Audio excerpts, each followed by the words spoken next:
कोल्हापूर अर्थात करवीर हे स्थान दक्षिण काशी म्हणून ओळखले जाते. अनेक प्राचीन मंदिरे या ठिकाणी पाहायला मिळतात. यातच एक महत्त्वाचे दत्तस्थान असणाऱ्या श्री एकविरा दत्त भिक्षालिंग मंदिराला एक विशेष महत्त्व आहे. श्री दत्त महाराज भिक्षेला करवीरातच येतात आणि याच श्री दत्त भिक्षालिंग मंदिर परिसरात भिक्षा ग्रहण करतात, अशी या मंदिराची महती सांगितली जाते. दत्त भिक्षालिंग हे मंदिर फार पुराण आहे. गिरनार, माहूरगड आणि कोल्हापूर ह्या 3 स्थानापैकी कोल्हापूर हे भिक्षास्थान आहे. गुरुचरित्र अध्यायामध्ये करवीर भिक्षा हा उल्लेख केला आहे. तो करवीर म्हणजे कोल्हापूर ह्या ठिकाणाला केला आहे. ह्या मंदिरामध्ये निर्गुण निराकार पादुका येतात. महादेवाची पिंड आहे. महादेवाच्या पिंडीवरती 3 लिंग आहेत स्वयंभू, ब्रह्मा, विष्णू, महेश.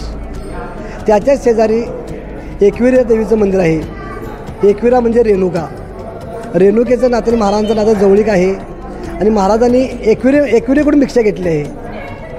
ते बी मंदिर स्वयंभू आहे. तांदळा रूपामध्ये मंदिर आहे. या श्री दत्त भिक्षालिंग मंदिराची महती आपल्याला गुरुचरित्रात देखील पाहायला मिळत असल्याचे मूर्ती अभ्यासक उमाकांत राणिंगा यांनी सांगितलंय.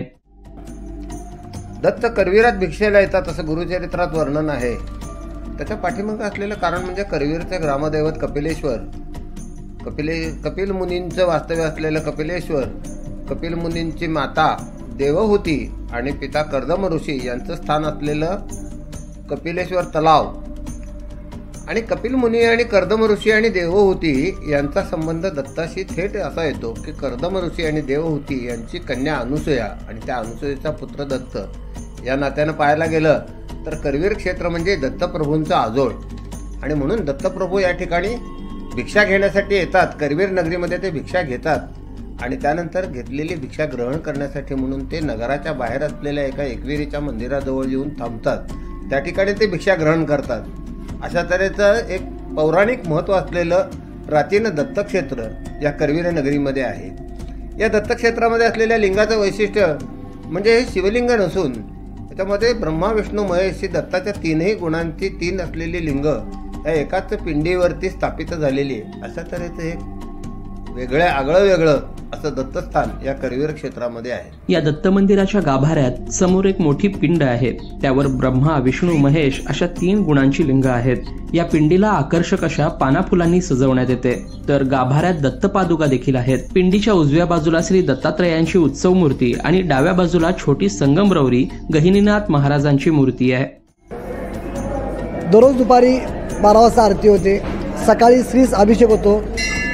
परत 8 वाजता आरती होते. 10 ते 11 दरम्यान महाराजांची पानाफुलाची पूजा होते. परत दुपारी 12 वाजता आरती होते. परत रात्री 8 वाजता आरती होते. त्या मंदिरामध्ये त्रिकाळ आरती होते. प्रत्येक गुरुवारी पालखी सोहळा असतो. पौर्णिमेला 3 प्रदक्षिणा पालखीच्या असतात. इथं वार्षिक उत्सव दत्त जयंती पौर्णिमा हा उत्सव सगळ्यात मोठ्या प्रमाणात साजरा आम्ही करतो. सध्या या मंदिराचे व्यवस्थापन पश्चिम महाराष्ट्र देवस्थान समिती पाहत असून नारळी पौर्णिमा आणि दत्त जयंतीला या मंदिरात विशेष उत्सव सोहळेही साजरे केले जातात. लोकल 18साठी साईप्रसाद महेंद्रकर, कोल्हापूर.